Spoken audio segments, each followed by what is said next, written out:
Seperti inilah banjir yang terjadi di Lorong Patria, Kelurahan Kemang Agung, Kertapati, yang disebabkan air Sungai Musi sedang pasang.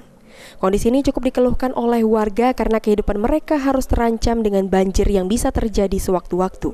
Sebelumnya menurut warga, tempat tinggal mereka tidak pernah mengalami kebanjiran.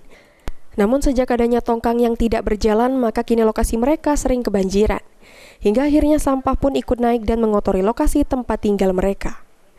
Selain banjir dan banyaknya kotoran sampah, warga juga dikhawatirkan dengan munculnya buaya, sehingga warga kini tidak berani lagi bermain di pinggiran Sungai Musi.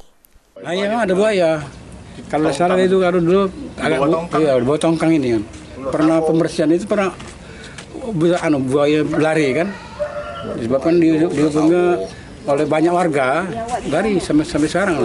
Sekarang nimbul. Ada. Nah, Ketua RT 19 Agung Saripudin mengungkapkan, jika warga sudah cukup lama mengeluhkan dengan banjir dan sampah yang cukup banyak di lokasi tempat tinggal mereka. Menurut warga, sebelum ada tongkang yang bersandar di lokasi tempat tinggal mereka, Lorong Patria kondisinya lebih bersih. Luruskan ya, dulu itu di sini ada jembatan. Aktivitas warga di sini itu mandi, nyuci, di sini bersih sini. Selama tongkang sudah 10 tahun lebih mangkrak di situ, akhirnya ya apa yang terjadi ini lihat. Sampahnya bisa keluar. Iya. Itu aja. Jadi kami meluruskan kalau bisa pihak yang berkait geserkanlah biar sampah tongkang itu geser entah kemana, sampahnya biar tidak mengganggu warga.